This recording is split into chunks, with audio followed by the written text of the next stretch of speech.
So actually what I will do, I will present two research studies, what we did in our context, and then any question that you have, we can keep it at last. And if you have any clarification or something as re-explained, you can intervene in the middle. So what I'm going to talk about that how, when the generative AI came, how the humans in the loop approach, which was already a previous, literature and people have been talking about this approach. So how this approach became more prevalent with generative AI and how the context, the idea of the context is very important. So what I would cover in this talk, the first I will start with technology enhanced learning and teaching. That okay, what kind of skills are required when we consider the teacher. And then we will talk a bit about the TPAC skills, and then we will talk about what do teachers think about the TPAC and SWOT when we talk about generative AI. And then finally, we will go to another study that is about the students, where we will talk about the likes and dislikes from two distinct educational settings. And then finally, we will have some key lessons and the further roadmaps in the context of generative AI in education. And these two, the bigger lessons are switching from technocentric to human-centered approach and this kind of things. And then finally, we will talk about hybrid intelligence. So these are the quick overview that I will cover. So first, let's start with technology enhanced learning.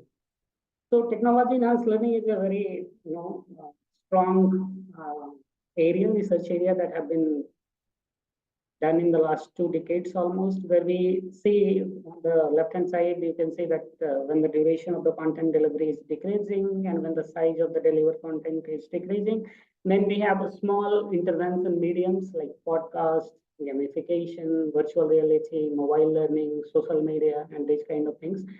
When the content is increasing and when the duration is also increasing, then we can even go to the hybrid kind of learning, blended learning, and this kind of approach, where we can practice digital pedagogy in the classrooms, for example, flipped classroom, audience response systems, and all these things.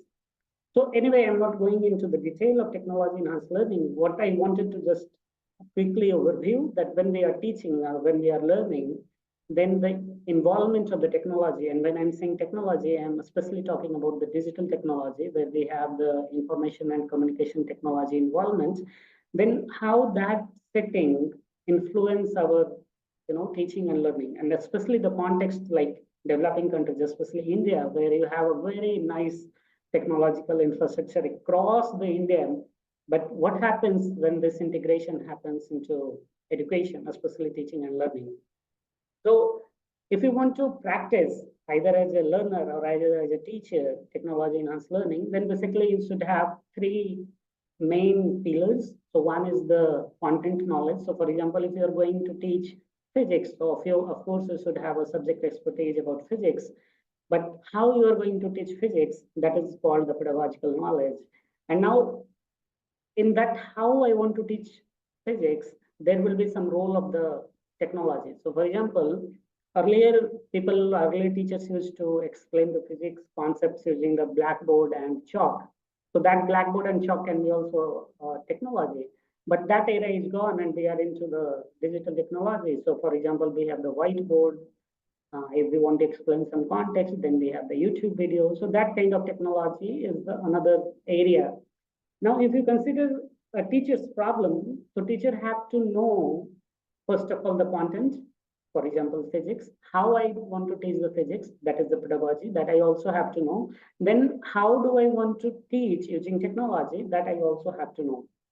So you see these three pillars, which is called one in the right hand bottom side, content knowledge in blue. Then we have the pedagogical knowledge somewhere in the yellow color in the left, and then we have the technological knowledge in the pink side. Now, when we combine these three bubbles, pedagogical knowledge and content knowledge, then the union of this is called pedagogical content knowledge. So as a teacher, you should also know that, okay, every content cannot be taught by every pedagogy. So there are some certain pedagogy that can be used with some certain content only. So that specific knowledge you should also know. Similarly, when we combine the technology with content, then the union is known as technological content knowledge, because every content cannot be delivered through every technology. The same happens with the pedagogy and technology union, where we have the technological pedagogical knowledge. But the most interesting thing, which is called the TPAC of skills, is the intersection of all these three bubbles: technology, pedagogy, and content. And when we combine it, then this intersection is called, which is in the exactly at the center of these three bubbles, is the TPAC knowledge. Now, every teacher should have these TPAC skills if you want to teach into technology enhanced, teaching and learning environments. Now, this everything, technological knowledge, content knowledge, pedagogical knowledge, union of this and the intersection of this is happening in a specific context. And what do you mean by context? That where are you teaching? Suppose if I am teaching in a rural school of India, then the technology involvement will be different when I am teaching in an urban school of India, because the infrastructure might be different. For example, if you want to use some real-time technology, so real-time technology might not work into the rural area because of the internet speed, but it might work into the urban area because of the internet speed. So these are the different, skills that as a teacher you should know when you are teaching, when you are talking about technology enhanced teaching. Now, what is the problem here? That how do teachers keep themselves TPAC skilled when technology is ever changing in a technocentric way? Now, what do I mean by this question? So suppose 5 years ago, or let's say 1 year ago, I learned how to use Kahoot as a teacher in my classroom. So suppose I didn't have any digital skill. I am a very, let's say 50-year-old physics teacher. I have been teaching using the blackboard and chalk. But then I noticed that, okay, I need to use some technology because the students are more motivated towards technology and all. So I, let's say, assumed and I learned on my own about using the Kahoot. After 1 year, now suppose that the technology has changed and Kahoot has been replaced by some other app. Now, how do I keep myself? I am a physics teacher and I am an old one and I'm not going to school every day for the continuing education. So how do I keep myself updated? And the concept of the lifelong learning, how do I inculcate in myself? So this is a bigger question, that how do teachers keep themselves, TPAC skilled when the concept of the technology is changing every day. Now this, I want all of you to, keep this question in the back of your head, because everything that I will discuss will be related to this question. Now, teachers were already struggling with this, ever-changing nature of technology-enhanced learning and teaching environment, especially from the technology perspective. And then suddenly, generative AI came into the picture, especially at the end of 2022. And this has rapidly changed the whole paradigm. And you can imagine that in just 5 days, ChatGPT recorded around 1 million users in just 5 days of the inception for the public. Now, what is the another problem? That when the ChatGPT came, everyone started, using, and then many people started experimenting into the education. But one of the major problems is that when the technology was being developed, especially ChatGPT, DALL-E, and this kind of generative AI, educators were never kept in the loop. So the design didn't have the major, interventions of or major inputs from the teachers and this kind of educators. So intrigued by this, we did one study. So we were always, thinking that, okay, if this kind of disruptive and very advanced technology, when it will come from a technocentric, from a top-down approach to the education, then what will happen? So intrigued by this question, we did this study one, which is titled as Bringing Teachers in the Loop, Exploring Perspective on Integrating Generative AI into Technology Enhanced Learning. And here we asked one major research question, that what do digitally literate Indian high school STEM teachers perceive as the strengths, weaknesses, opportunities, and threats of generative AI in TEL situations?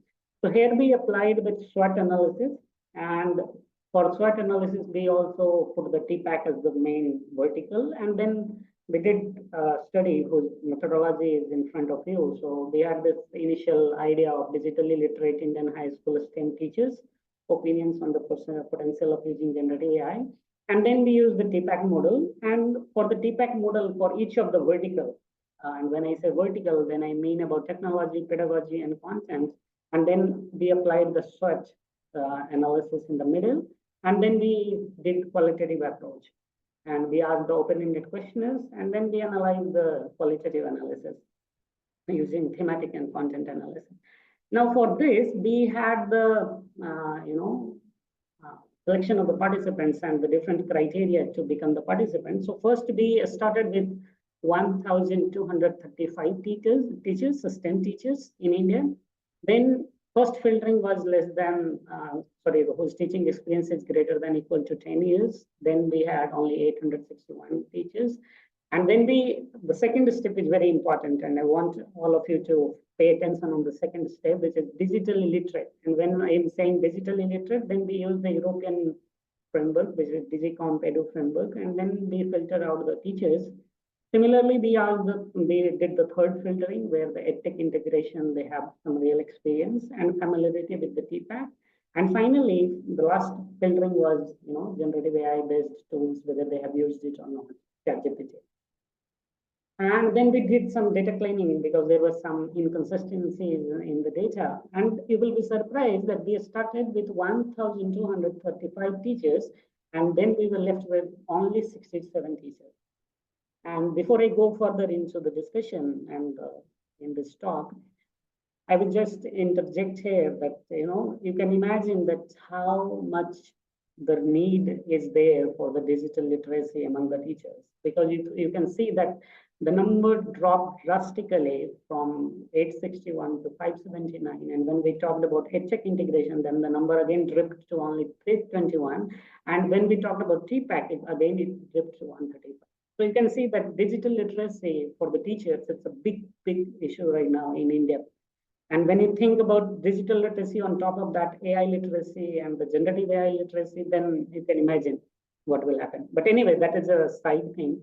Now let's continue with the study. So what we found actually that the perception on technology aspect of TPAC. So as I mentioned, the TPAC has three aspects, right?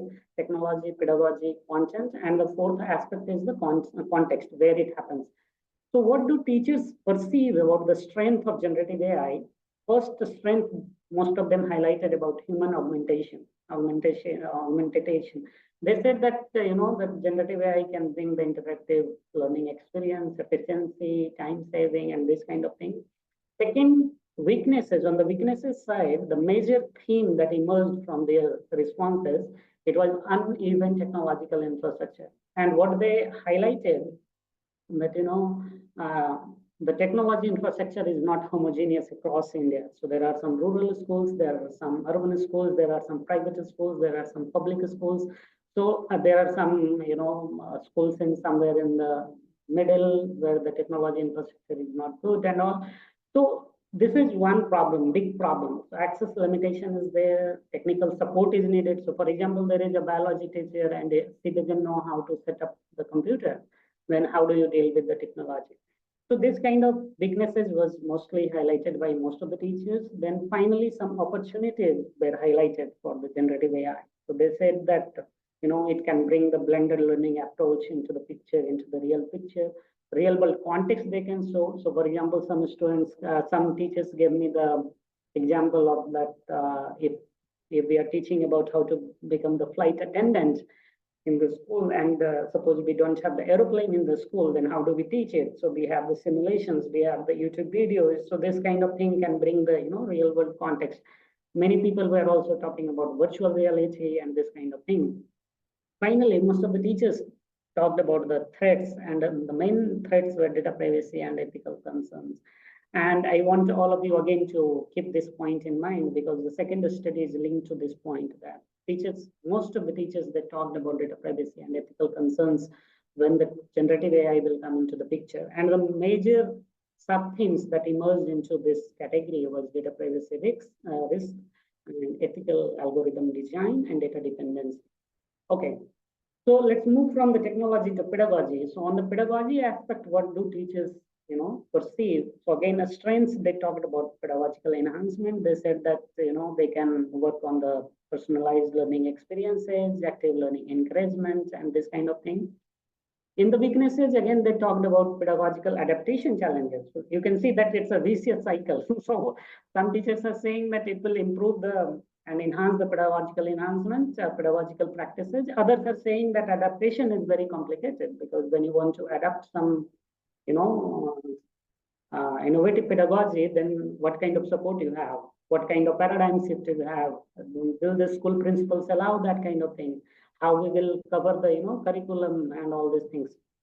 So that's why the third one is a standardization versus customization dilemma.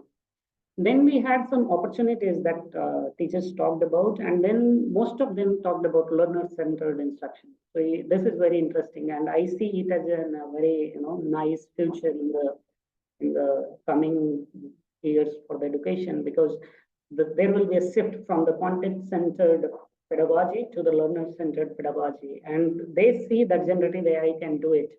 And they are talking about individualized learning plans, resource diversification, data-informed instruction, so on and so forth. Finally, the threats on the pedagogical aspect, what teachers talked about, they talked about pedagogical transformation pitfall. So they are saying that the digital divide will aggravate, and the loss of teacher autonomy will be there. So many people think that the teachers will be replaced, especially when the Kerala, introduced this artificial intelligence based robot to teachers, real robot teachers, then they were very scared. So these were the perceptions on the pedagogy aspect. And then finally on the context aspect, content aspect of feedback, similarly, they talked about enhancing content relevance. For example, in India, if we talk about the CBSE, then CBSE has the universal syllabus for all over India. Now you can imagine that the students of Gujarat and the students of Kerala and the students of Uttarakhand, why they will study the same thing in geography probably, because geographical situation is very different for them. So they see that generative AI can bring the context, cultural context, narrow context, and personalized context, and this kind of things in the picture. On the weaknesses side, they talked again about digital divide and illiteracy, because many of their students are coming from not so well-educated parental and socioeconomic backgrounds. So they see that the digital divide and digital illiteracy is going to play a major role in integrating the generative AI into education. And then they see some opportunities also, like tailored pathways, for example, content customization, expanding educational resources for everyone. And finally, they see some threats also, like loss of cultural localization, especially in the context of Indian. For example, they talked about local drama, local folklore, local handicraft. So this kind of indigenous knowledge will be lost and all. Finally, on the context of the TPAC, what do teachers think about? On the strength, they think that it can provide the flexible self-learning. So for example, learners who don't have the time to come to the school and learn, so they can be the self-directed learner, self-regulated learner, and this kind of things. Weaknesses, again, it is more about the infrastructure of the school. So they are saying that the physical infrastructure of the school is a major problem, especially in terms of the public schools, and the democratization of the education, because this is not completely democratized. The people who have higher, and the very high economy and the good social background, they can always access the good education and all. And then finally, some opportunities they see from the generative AI integration, that it will provide equitable remote education. So even the students sitting in the very remote area of India, they can even access the best lectures of this any content across the world. Threats, they see that how do we balance the tradition and technology, because we have the tradition of education through the teachers in the loop, curriculum in the loop, physical school in the loop. Now, how do we, when we go completely into the technology, especially with generative AI and all, and when they see the threat of the indigenous knowledge, then how do we talk about digital exhaustion, overall well-being, and all this? So these were the overall, perceptions on the 4 aspects of the TPAC that we found out. So what we learned from the study 1, which was the major lesson for us, that we learned that ethics and responsible use are one of the main concerns when they are talking about technology aspects. And here I am only bringing a very small lesson. Otherwise, you can go through the paper and there are tons and tons of lessons. So now when we looked at this, that okay, ethics and responsibility is going to play major role. So how should we deal with that. So intrigued from these findings, we thought that, okay, let's bring this generative AI into education to the different context, different educational context, and let's see that what do students think about ethics and responsibility. So then we did a second study, which is more about the ethical and responsible use of generative AI. And then we went into two educational settings of India, which are completely poles apart from each other. And then we gave a training program to the students about generative AI and some tools. And then we asked them that, okay, how do you apply the lessons from this training in an ethical and responsible way for your, further education and for the learning, daily learning. So we adopted this framework from Australia, and then we talked about privacy, ethics, and transparency, responsible use, and then we trained the students on this paradigm, and then we asked about the responsible and ethical ways. But before I go into that, just a quick overview of the context that how these two educational settings are different than each other. So we took two schools from Tamil Nadu, two schools from Bihar, who are not from India. They will just for you that there are two states in India. These two states, Tamil Nadu and Bihar. Bihar is in the eastern part and Tamil Nadu in the southern part, and they are completely poles apart from each other. So we took some private and public schools. In Tamil Nadu, we took private schools. Bihar, we took public schools. So you can imagine that Bihar being a very, on the all development index, it is the lowest state. And Tamil Nadu is far, far, ahead on top than Bihar. So from the top, we took the private. From the Bihar, we took the public. And public schools are having very, very less infrastructure than the private schools. So the gap was very wide. And then we took the socioeconomic status of the family. So Tamil Nadu has middle and above, Bihar has low and below poverty line even in some cases. And then the parental education in Tamil Nadu, mostly they are, at least school educated. In Bihar, some cases they are completely uneducated. And some students, mothers even, they were completely illiterate. Then we also captured the technology access and the smartphone ownership. In Tamil Nadu, most of the students have their own personal smartphones in this particular case that we took. In Bihar, most of the students, they share their family smartphones and they don't have their own. So in these two studies, from these two cases, from Tamil Nadu, we took two schools. From our first school, we had 98 students. From the second school, we had 70 students. From the Bihar, we again took the two schools. First school had 53, second school had the 150 students. So you can see that these two contexts are completely poles apart from anything that is related to the educational dimension, whether it is the social aspect, technical aspect, pedagogical aspect, whatever. So we did this training program and we asked that, okay, what do you think about ethical standpoint and how do you apply? So the students from the Tamil Nadu case, so TN reflects the Tamil Nadu case and BH reflects the Bihar case, okay? So they talked about transparency, disclosure, human oversight, responsibility, respecting privacy and data ethics, which is very remarkable. So you can see that the students are talking after training that, okay, no, respecting the privacy is important, respecting the data ethics is important. Fairness, non-bias in prompts, generative AI prompts, educational integrity. When we ask about the second way of, again, ethical standpoint, then the non-discrimination and fairness, copyright and intellectual property respect, data privacy and protection, accuracy and integrity of information, respect for human and workers' rights. Now, this is from the Tamil Nadu. Let's come to the Bihar case. Now, from the Bihar case, they are talking about AI assistance, critical thinking. Now, you will be surprised that this students, they don't have the technical infrastructure. They have never been trained into technology enhanced learning and teaching. Then how are they talking about AI assistance and critical thinking? So these were also surprising for us, but we will come to this conclusion at the last. They are also talking about honesty and ethical boundaries, responsible prompting and use, awareness of AI's limitation, educational support, and not replacements. Then on the second way, they are also talking about critical engagement with AI responses, seeking guidance and collaboration among peers, even in the wider community, detailed and thoughtful prompting. So when we talk about, that how do you want to provide the prompts and would you like to give some unethical prompts? Then they talk, no, it should be very thoughtful and detailed. And they are also talking, indirectly about prompt engineering and all, respecting information accuracy, enhancing learning without full reliance on AI. So you can see that even the Bihar students are talking that no, we don't have to completely rely on AI. We have to do the validation and evaluation of the information generated.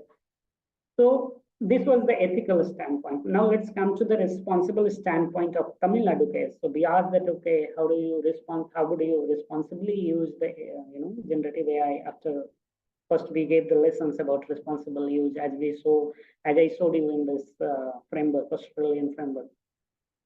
And then they talked about accountability, answerability, transparency, again, avoiding discrimination and protecting privacy, ensuring accuracy and validating AI outputs, avoiding over-reliance on AI tools.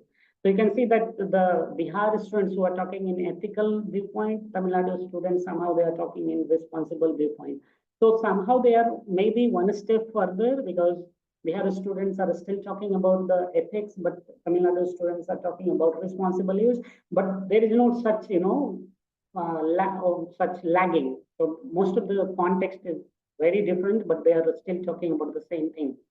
Then they also talked about respect for privacy and security, accountability for actions, transparency and AI usage, ethical and thoughtful AI interaction, critical thinking and avoiding over-reliance on AI, again, the second factor. When we talked about the same thing, responsible standpoint from the Bihar case, then we find major 5 themes in the first way: ethical use and security practices, validation of AI generated information, which is again very important finding from the context of this AI hallucination, and then transparency with teachers and peers, responsible prompting and usage, support for good AI practices, which is again very remarkable thing that we have students are talking that there should be a nationwide or statewide support from the government about supporting for the good practices. On the other side, on the second way, they talked about transparency and honesty in AI use, accountability in learning, ethical prompting and AI interaction, support for learning and self-improvement, seeking permission and adhering to academic integrity.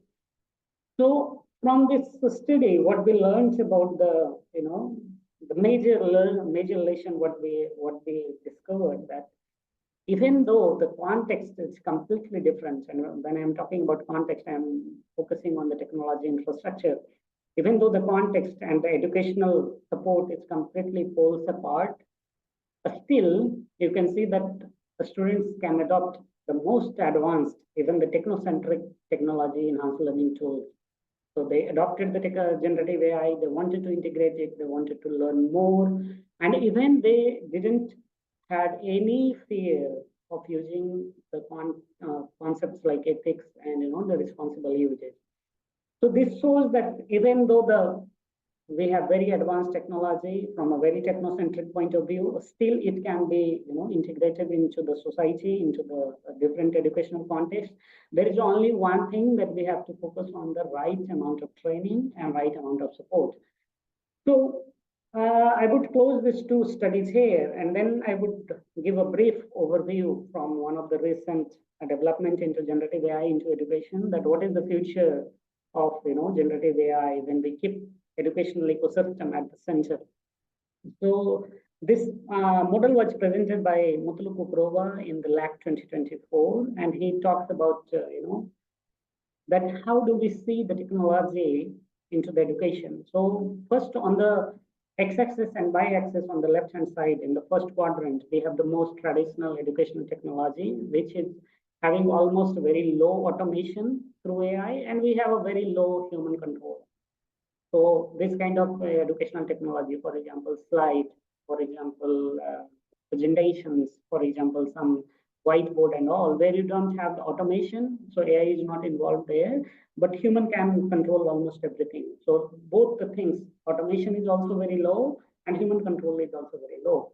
Then we came about the second level of AI-based tools, which came maybe 1 or 2 decades earlier, where we talked about AI as an applied tool. So what will happen when the AI will involve in our educational process? So for example, intelligent tutoring systems and current generative AI hype, where everyone is talking about, okay, involve generative AI for content, involve generative AI for syllabus design and everything. So this is on the automation is very high because you have the highest level of AI development in that, but the human control is very low because human cannot control that what they want and what they don't want. So that is a bit of threatening situation. So this was like done two decades ago, and right now current generative AI hype is also somehow falling there. Then the third level of AI model that we see, especially the educational technology or the human-centered values and this kind of research. Then they talk about the third quadrant, which is where the human control is high, but the automation is very low. So you are using this generative AI, but you have the full control on the generative AI. For example, you can use your own chat window that, okay, how do I want to evaluate the information and all.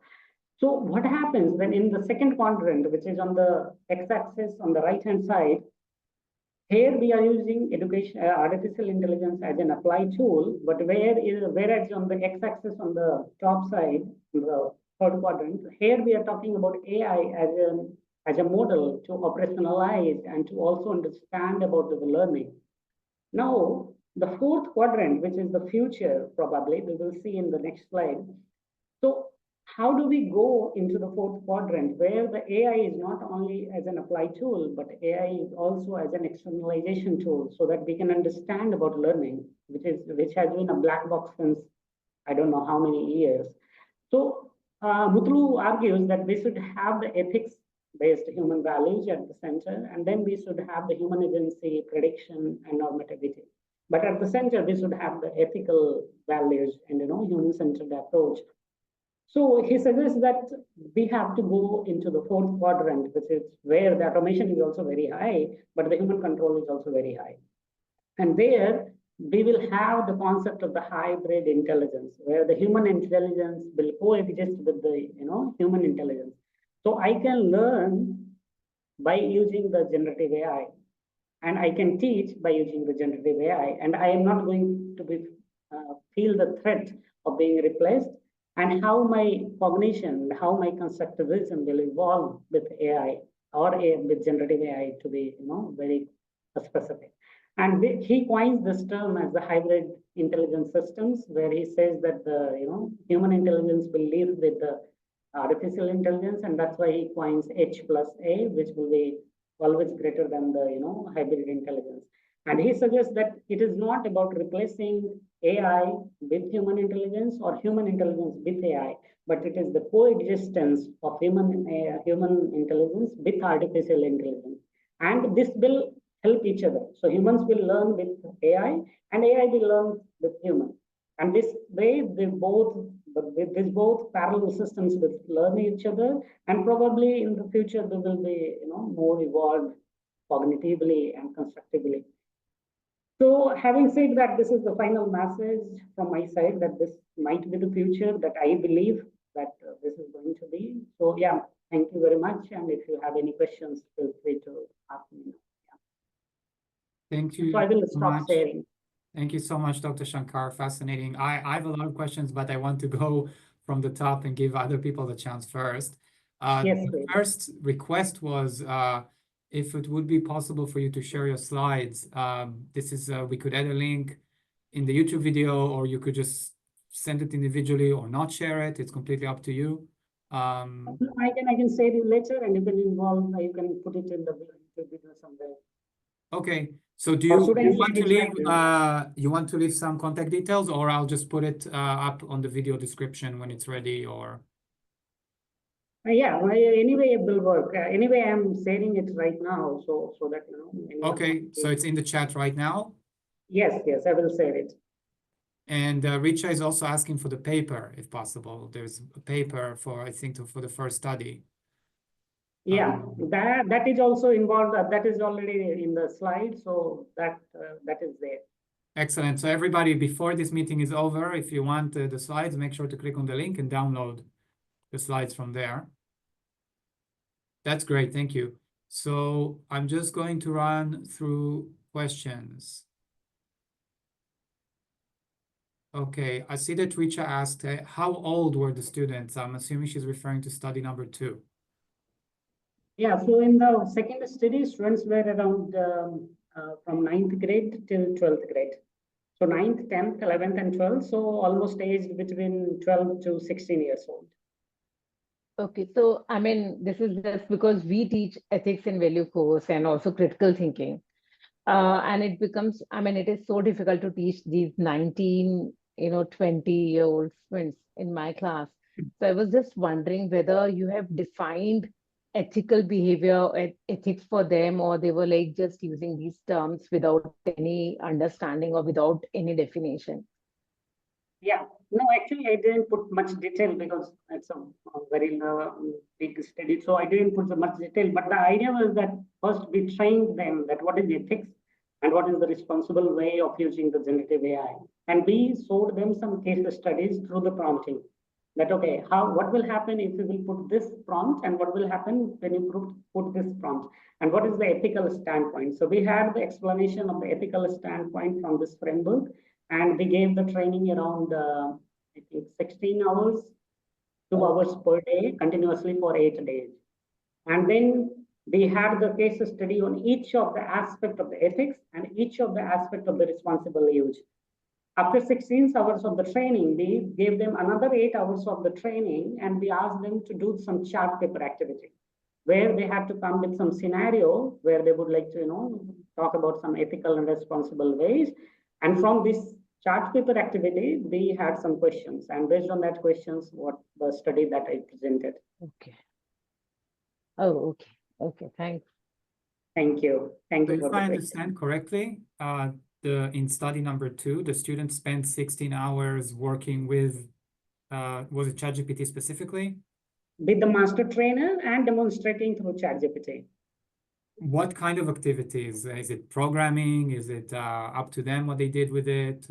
Variety of subjects, depending on what they're No, studying? it was the incremental thing. So first we covered the basic idea that what is ChatGPT, what is DALE, these two tools we captured. So first of all, we gave the introduction. Then we talked about the how to use it. So practical part was there. So I think somehow 6 hours was spent on that practical part. So we gave them initial ideas that this is how you use it. Then we provided the tablets to each of the students to use it. And the facilitators were there to monitor that everyone is using, and if anyone is struggling, so helping and all.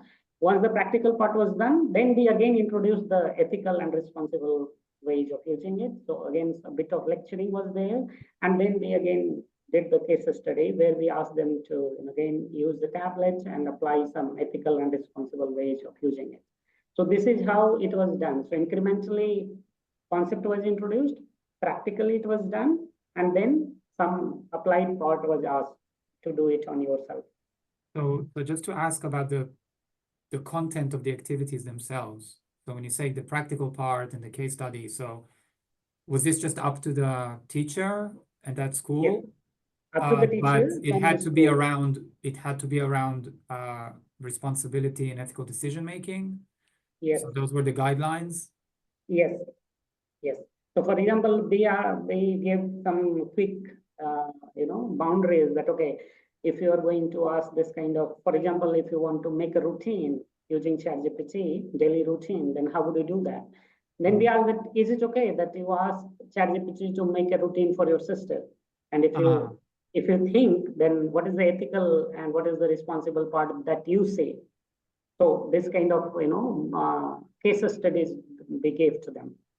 So how did you, because it's a large number of students and instructors, how did you train, or what guidelines did you give to the instructors so that, because obviously you can't be present at every single class. No, we had a whole team there. So we were having a team of around 16 people. Oh, okay. Yeah, so there was always someone present. Exactly. So we had students made a group of around 4 to 5, and every 4 to 5 the students group they're having one instructor or one facilitator with them. And this facilitator was trained in doing this. Yeah, that we did at the university. So we hired the team, we must train them here, then we send them to the field. And this project was done for almost 6 months, actually. So it took us almost 6 months to Big cover study. Okay, yeah, that's great. I have one more question about study 1.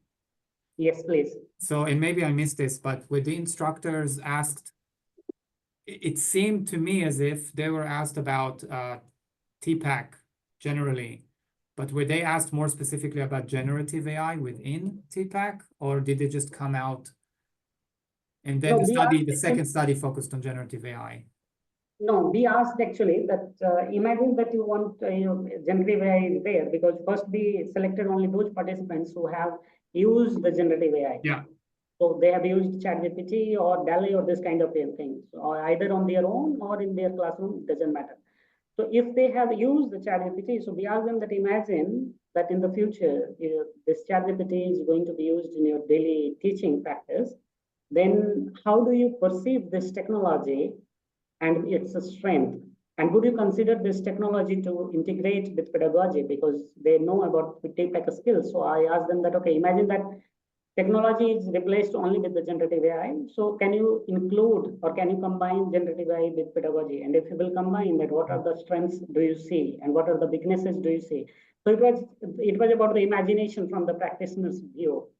So it was not about anything practically done, because this study has been done, I think, in February 2023. So at that time, ChatGPT was freshly new. So very few people knew about it. So we just wanted to, understand that what will always happen when the new technology will come, because every time new technology is coming, it is always coming from a technocentric approach. So educators are not involved. So they wanted to make this study to understand that what will happen if the technology is new and what do educators think about it.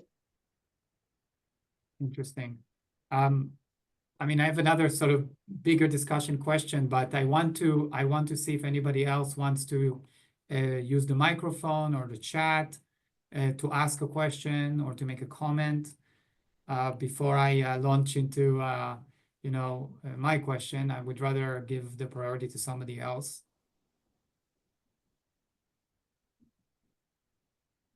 It's a very well-structured presentation. So you did, sort of answer a lot of the questions, I think. But again, everybody, feel free to jump in. But I have a bit of a, if you could go back, please, to slide number 27. If you could explain something, which I think is very interesting, not just to me, but I definitely find it interesting. Yeah, this one. So the top left one, yeah, I don't quite understand what it means. I guess I'm just not familiar with how I could use AI models in order to change the way that I think about things. I find it a very interesting concept. I've never really thought about it. So could you expand on that in education? What does this mean? Do such systems exist already? Yeah. So for example, you are talking about when the analytics and AI models is written, right? The one on the top left. Just Yes. what does it mean and how does it operate in education? Are there systems that already exist that do this, that people use? Yeah. So for example, some of the tools have recently emerged into this area, where the AI has been used to not only automate the human activity, so not only automate the learning and the teaching activity, but there are some tools that can also give you idea about what is learning. For example, there are a lot of learning science tools. For example, there is a tool called Top Parent in India, which is automating the process of the learning, but it is also generating a heavy amount of data where the analytics is happening to understand that how learning is happening. For example, learning management system. From the front end of when you look the learning management system from the outside, it is a tool to automate the process of the daily learning management and all these things. But what the data is being generated by learning management system, and if you analyze the data using learning analytics or teaching analytics or whatever the approach you want to apply, then it will give you the idea that how was the learning happening, right? So AI cannot be the only applied tool, but AI also has the potential to generate a lot of data that can help you to understand the learning and teaching. And the bigger discussion is that this is not only about the automation. Once the automation happens, then it generates the data also. So you have to look, you have to analyze, and you have to dig deeper into the data to understand that process also. For example, how many people, I don't know, let me rephrase this question. So for example, when we are using the ChatGPT in the classrooms as students, they put some query, they come with the outcome, they submit it to the teachers, and we evaluate the outcomes. But have we ever evaluated the prompts? Because when we start the evaluating the prompts, then we can enter into the critical thinking and the prompting and the ideation of that. So this is the idea in this top left, that AI is not only about the automation. AI also has the capacity to generate the data and analyze that data to understand the process of the learning. Because once that analytics will happen, then probably we will be able to design that kind of system that will complement the learning. So I see. did I You answer mentioned your a couple of question? tools, by the way. Could you maybe just put the names or the links or something in the chat? You mentioned a couple of tools that might be an example of this. Yeah, I am going to put it right away. Yeah. Yeah, I think it's very, very interesting. It's a little bit, there was something I was thinking about, for example, to ask students to summarize a case study and tell me, what is the essential problem or challenge in this case study, which is like 5 or 6 pages. And, you have to write it in like 150 words. And then ask ChatGPT to do the same, and then give the students a summary that another team wrote and a summary that ChatGPT wrote, but not tell them which one is which. And they Yeah, need to give an yeah. assessment or comments on each one. And then, we can have a really interesting discussion in the classroom, which is, what's the difference in how you as each team approach the summary? What did you pick as essential? What did you think were the most important things, the key things to include, versus ChatGPT? Who do you think did a better job? So maybe Exactly. it's an opportunity to reflect. It's an opportunity to do metacognition. It's an opportunity, like you said, to engage in critical thinking about what we're doing, about our own process. For example, I am teaching right now a course. I'm going to teach from the winter 2025 a course about prompt engineering itself. And there I have put a very, I think 20% of evaluation about the prompt that you give. So as a student, what I am asking to the student, that don't give me the outcome of your prompts. I want your prompts, that what prompts you gave. And if you are submitting the prompts with all the logging and everything, then you will get 20% of your marks throughout the course. Because this whole course is about the AI also, generative AI, especially prompt engineering. And then I'm applying this kind of evaluation because I'm not interested in the outcomes right now. I am interested in the process right now. So when we are looking to this picture, which is on the bottom side, on the right side, this is about the outcome. So AI as a tool is being outcome to understand the learning outcome or teaching outcome or educational outcomes. But when we apply AI as a internalization tool and as a model, then we will be able to understand the process, that how is it happening. And then you require the analytics within AI, not the outcome of the tool. And this is once this two parts will be done, and this is being done actually. So there are very few solutions into the top left because this is complex, because it requires the human-centered approach, value-sensitive approach, context-aware approach, and this kind of things. But once these two things will happen, then the hybrid intelligence will emerge, because then you will be able to understand that how is the learning evolving with AI. Because right now, I am sure that I haven't seen any study. I have seen a number of study about integrating the generative AI into education, but I haven't seen any study where they are talking that what happens from the learning perspective or from the teaching perspective when you integrate the generative AI. Because then you need to collect the data and analyze the data from the learning scientist perspective. Then you have to keep the theoretical, grounding very clear. For example, as you mentioned about the metacognition, it's like I'm very much interested into metacognition. That how do you, and this also goes to a problem that how many times you will train the teachers to become the digitally literate? Is it possible to do so? How many times you will train your citizens to become digitally literate? It's not possible, right? And that's why European Union has a very strong goal about lifelong learning. And what does lifelong learning mean? Because you have to become a metacognitive learner. You don't have to become a learner. You have to become a metacognitive learner. Because then you know the process of learning. Then you are not focused on the learning outcome. You are focused on the learning as a process. And then only you can extract and you can self-reflect on yourself that what to learn, how to learn, and why to learn. Do you think, do you think this whole learning metacognition, which of course we should all have, but also because the machines or AI, they are becoming very, very intuitive now, and they are very easy to use, they are extremely user-friendly or human-friendly, actually.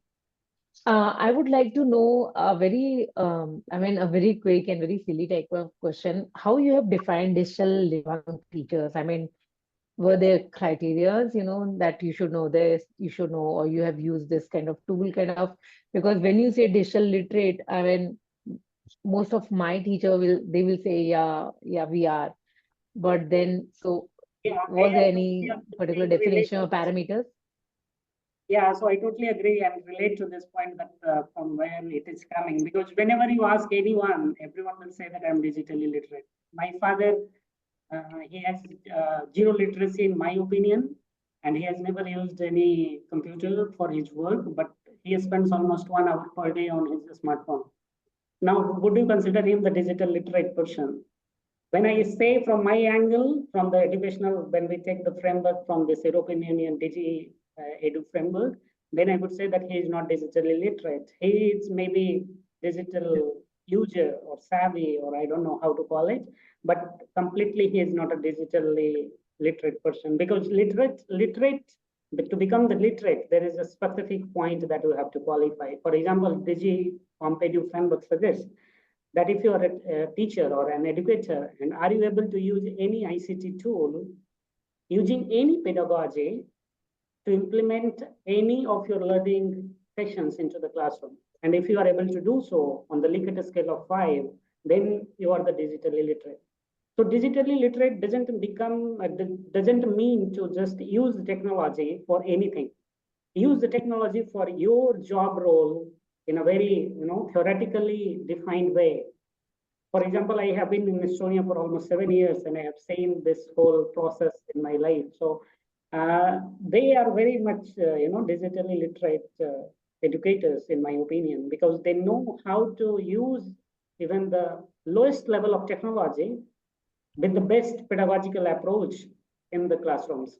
So, Dr. Shankar, sorry to interrupt, we're at the end of the time, but someone is saying, I'm interested in knowing the rubrics to use in assessing this learning as a process concept. I don't know if you have rubrics or you're working on rubrics, but this is something that Funmilayo has asked, who's frequent many of these sessions.